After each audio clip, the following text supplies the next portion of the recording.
Hello friends, welcome to SSC coaching centre. दोस्तों, आज के वीडियो में जो प्रश्न हैं वो आरआरबी एनटीपीसी 8 फरवरी 2021 को पूछे गए हैं, तो पूरा वीडियो देखिएगा। चलिए स्टार्ट करते हैं। पहला प्रश्न है, स्क्वायर रूट 1 प्लस एक्स के बटे में 144 बराबर 13/12 है, तो एक्स का मान क्या होगा। देखिए, प्रश्न बहुत ही बढ़िया है, कोई भी इसमें कंफ्यूजन नहीं है, डायरेक्ट आंसर आता है विदाउट पेन और पेपर के। विदाउट पेन और पेपर के देखिए कैसे। आप यहां देखेंगे कि 12 का स्क्वायर दे रखा है 144, तो यहां पे क्या आएगा 13 का स्क्वायर। इस तरह का प्रश्न कभी भी पूछा जाए तो या तो नीचे में स्क्वायर होगा या ऊपर में स्क्वायर होगा इन संख्या का। ठीक है। दूसरी बात यह है कि ऊपर में बड़ी संख्या होगी, नीचे में छोटी संख्या होगी। तो मैं 13 का स्क्वायर करूंगा 169, 12 का स्क्वायर करूंगा सीधा सीधा 144, और दोनों का मैं कर दूंगा अंतर, तो 169 में से 144 घटा दूंगा, आपका आंसर आ जाएगा 25। यही आपका सही जवाब। विदाउट पेन और पेपर के करेंगे आप इन प्रश्नों को, कॉपी पेन की जरूरत नहीं पड़ेगी। प्रश्न को देखा, देखकर ही आंसर बता देंगे। ठीक है। अब देखेंगे अगला प्रश्न। अगला प्रश्न है, 6 अंकों की सबसे बड़ी और सबसे छोटी संख्या का योग कितना होगा। भाई देखिए, 6 अंकों की सबसे बड़ी संख्या कौन सी हो सकती है। सबसे बड़ी 6 अंकों की सबसे बड़ी संख्या होगी 1 2 3 4 5 6। ये 6 अंकों की सबसे बड़ी संख्या है, सबसे बड़ी। ठीक है, क्लियर। अब एक होनी चाहिए सबसे छोटी, तो 6 अंकों की सबसे छोटी संख्या क्या होगी 1 0 0 0 0 0। ये सबसे छोटी है 6 अंक की सबसे छोटी संख्या। ये दोनों का योग पूछ रहा है, दोनों का योग कर लो। सबसे बड़ी संख्या चाहे 6 अंकों की पूछे चाहे 5 अंकों की, आप उतने ही 9 बना दो। सबसे छोटी में 1 बना दो सबसे पहले, उसके बाद में 0। ये सबसे छोटी और बड़ी संख्या निकालने का मतलब होता है। दोनों का जोड़ पूछा है ना, जोड़ लो। 9 9 9 9 और ये 9 और 9 1, ये हो गया 10। ये हो गया भाई इनका योग। ये आपके प्रश्न का क्या हो गया, बिल्कुल सही जवाब। अब देखेंगे अगला प्रश्न। अगला प्रश्न है आपका 0359। इन अंकों से बनी 4 अंकों की छोटी संख्या क्या होगी। भाई 0359 ये 4 अंक हैं, और 4 अंकों की छोटी संख्या क्या बनेगी, इनको मिलाकर इनका हमें इस्तेमाल करना है और सबसे छोटी संख्या बनानी है। बहुत सारे बच्चों के दिमाग में तुरंत क्लिक हो जाएगा कि भाई सबसे पहले 0 लिख दो, उसके बाद में 3, उसके बाद में 5 और उसके बाद में 9। ये सबसे छोटी संख्या हो गई, लेकिन ये गलत है। क्यों गलत है, इसमें 0 का तो इस्तेमाल हुआ ही नहीं है। संख्या तो 3 रह गई, 3 5 9। भाई किसी भी संख्या से पहले अगर 0 लिखा हुआ है तो उसका कोई मतलब नहीं होता। 0359 को आप 359 भी लिख सकते हैं, तो 0 का कोई मतलब रह गया, नहीं रह गया। तो 0 तो इस्तेमाल हुआ ही नहीं है फिर इसमें। लेकिन हमें 4 अंकों की बतानी है, ये तो 3 अंकों की रह गई है कि नहीं। तो आप क्या करेंगे फिर, जो इनमें सबसे छोटी होगी उसे ले लेंगे, सबसे छोटा 3। अब 3 के बाद में 0 ले लीजिए, 3 के बाद में 0 ले लो। अब 5 और 9, 4 अंकों की सबसे छोटी संख्या ये बनेगी, सबसे छोटी ये वाली। ये आपका आंसर हो गया। देखिए 0 बच्चे बहुत सारे सोचेंगे 0 ले लो सबसे पहले। 0 ले तो लिया, लेकिन इसका इस्तेमाल नहीं हुआ, संख्या 3 ही रह गई। हमें 4 अंकों की सबसे छोटी बतानी है, तो 0 को पहले नंबर से हटा के दूसरे नंबर पे भेज दो। ठीक है, जो छोटी है उसे ले लो, 0 को पहले नंबर से हटा के दूसरे नंबर भेज दो, उसके बाद में उससे बड़ी, उसके बाद में सबसे बड़ी। ये सबसे छोटी संख्या हो जाएगी 4 अंकों की, इनको इस्तेमाल करने के बाद। ठीक है। अब देखेंगे अगला प्रश्न। अगला प्रश्न है, 1 से 10 तक के घनों का योग क्या होगा। 1 से 10 तक, 1 से 10 तक का मतलब क्या है, 1 का घन, 2 का घन, 3 का घन, 4 का घन, और कहां तक पूछा गया भाई, ये पूछा 10 के घन तक का योग, योग पूछ रहा है। अब 1 2 3 4 5 6 संख्या कैसी है, लगातार है। लगातार का मतलब क्रमांगत प्राकृतिक संख्या है, और प्राकृतिक संख्या के घनों का योग का जो फॉर्मूला है उसे आप नोट कर लें। ठीक है, प्राकृतिक संख्या के घनों का योग का क्या फॉर्मूला होता है, नोट कर लीजिए। n into n plus 1 divided by 2 और पूरे का होल स्क्वायर। ठीक है, ये रहता है। अब इसी को सॉल्व कर लेंगे, निकल के आ गया एन कितना है आपका 10 है, 10 ले लो भाई, इनटू एन आपका 10 है, 10 में जोड़ देंगे 1 तो 11 हो जाएगा, और डिवाइड में कितना है 2 है, और इस पूरे का क्या है होल स्क्वायर, यही तो दे रखा है। अब देखिए यहां पे मैं 2 से कटा दूंगा 10 को 5 बार में, और 11 का गुना 5 से हो जाएगा, तो 11 पंजे 55, और इनका पूरे का क्या हो जाएगा फिर होल स्क्वायर, 55 का होल स्क्वायर। अब 55 का स्क्वायर होता कितना भाई 3025, ये आपका आंसर आ गया।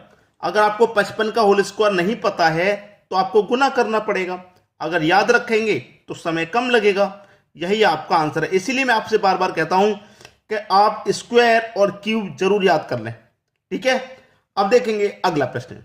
अगला प्रश्न है एक्स वाई बराबर x plus y plus root x y है, तो 6 गुने 24 बराबर क्या। देखिए इस तरीके का प्रश्न आता है, बच्चे सोचते हैं कि भाई प्रश्न होगा कैसे, एक्स की वैल्यू पता नहीं है, वाई की वैल्यू पता नहीं है, 6 गुने 24 बराबर क्या होगा ये पूछा है। तो ये जो 6 है ना ये आपका एक्स है, और ये 24 जो है ये आपका वाई है, दोनों वैल्यू दे रखी है एक्स वाई की। तो एक्स की जगह 6 ले लो, वाई की जगह पे 24, एक्स की जगह पे 6, वाई की जगह पे 24, प्लस आ जाइए अंदर, एक्स आपका 6 है गुने वाई की जगह पे 24 ले लेंगे आप, ठीक है। इसी को सॉल्व करना है, आपके प्रश्न का आंसर आ जाएगा।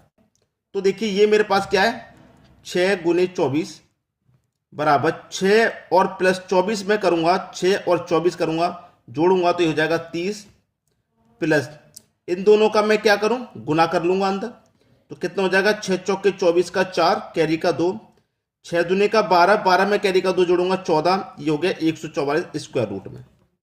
यहां पर मैं इसको सॉल्व करूंगा, ये 6 गुने 24 जो है इसी का मान हमको निकालना है, 6 गुने 24 का मान ही तो निकालना है हमें, तो निकाल लेंगे भैया। देखिए 30 प्लस 144 का स्क्वायर रूट कितना हो जाएगा 12, हम निकाल रहे हैं 6 गुने 24 का मान, ठीक है।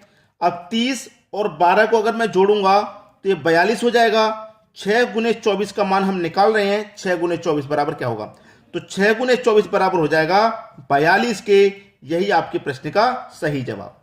बात समझ में आ गई, प्रश्न बहुत अच्छा था। अब देखेंगे अगला प्रश्न। अगला प्रश्न है दो संख्याओं का योग 20 है, कोई भी दो संख्या ले लो, तो मैं x और y ले लेता हूं, दोनों का योग 20 है, उनका गुणनफल 96 है, उन्हीं संख्याओं का यानी कि x और y का जो गुना है वो 96 है, ठीक है 96 है, x और y का गुना 96 है। तो संख्याओं के बीच का अंतर क्या है, मतलब x और y का अंतर पूछा है, x और y का इनका अंतर पूछा है, क्या आएगा, ठीक है। कोई भी दो संख्या ऐसी ले लो जिनको जोड़ने पर 20 आ जाए और गुना करने पर 96 आ जाए, कोई भी संख्या ऐसी ले लो। तो देखिए मैं यहां पे 8 और 12 ले लूं, 20 होता है, 8 और 12, देखिए 8 और 12 20 होता है, 8 और 12 20 और 12 अट्ठे 96 होता है। तो क्लियर, मेरी x कितना हो जाएगा भैया, x मेरा 12, y कितना हो जाएगा 8, दोनों को जोड़ूंगा तो 20, x मेरा 12 गुने y मेरा 8, दोनों का गुना करूंगा तो 96 हो जाएगा। अब दोनों का अंतर पूरा है तो x मेरा 12, y मेरा 8, दोनों का अंतर कितना हो जाएगा 4, ये मेरा सही आंसर। क्लियर है सभी को। अब देखेंगे अगला प्रश्न। अगला प्रश्न है एक गांव की वर्तमान जनसंख्या इतनी है, प्रति वर्ष यदि 20% की वृद्धि होती है तो 2 वर्ष बाद जनसंख्या क्या होगी। वृद्धि 20% की हो रही है, 20% की, तो 100 में जोड़ेंगे 20 तो हो जाएगी कितनी 120। अब 120 का फ्रैक्शन वैल्यू कितना होता है, 120% का मतलब बट्टे में 100, जीरो से ये जीरो चला जाएगा, जीरो से जीरो चला गया, 2 से कटेगा 6 बार में, 2 से कटेगा 5 बार में, तो 6/5 हो गई फ्रैक्शन वैल्यू, ठीक है। आपके पास जनसंख्या है इतनी 8470000, यही तो है। अब देखिए 2 वर्ष बाद जनसंख्या क्या होगी, बाद का पूछा है, तो 6/5 गुने 6/5, बाद का पूछ रहा है ना, तो इस गुना को 2 बार कर दो, 2 वर्ष बाद का पूछा ना 2 बार गुना कर दो, 3 वर्ष का पूछता 3 बार गुना कर देते, 4 वर्ष का पूछता तो इसी का 4 बार गुना।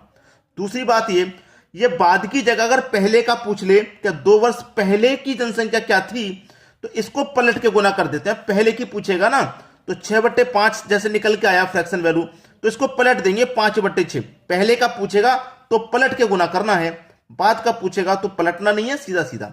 बस प्रश्न यही खत्म हो गया, कोई दिक्कत नहीं। कटाऊंगा सबसे पहले मैं 5 से। 5 एकम 5, 3 बचेगा 34, 5 छिक्के 30, 4 बचेगा 47, 5 निम्मा 45, 2 बचेगा 20, 5 चौके 20 और ये 2 जीरो। अब मैं 5 से फिर कटाऊंगा इसको, फिर कटाऊंगा। 5 त्रिक का 15, 1 बचेगा 19, 5 त्रिक का 15, 4 बचेगा 44, 5 अट्ठे 40, 4 बचेगा 40, 5 अट्ठे 40 और एक ये जीरो। ठीक है, इतनी बार ये कट गया। कटने के बाद में गुना कितना है, इतनी संख्या से गुना और कर देना है। ठीक है, कर देना भैया। गुने 6 और गुने 6 रह गया है, अभी कर दो। 6 का गुना करूंगा सबसे पहले 0 में, तो 6 का गुना सबसे पहले 0 में करूंगा तो 0 ही रहेगा। 6 अट्ठे 48 का 8 कैरी का 4, 6 अट्ठे 48 का और कैरी का 4 52, 52 का 2 कैरी का 5, 6 त्रिक का 18, 5 जोड़ूंगा तो 23 का 3 कैरी का 2, 6 त्रिक का 18, 18 में कैरी का 2 जोड़ दूं तो कितना हो जाएगा 20। अभी गुने 6 और रह गया है, अब इसका और कर दो, बस आंसर आ गया।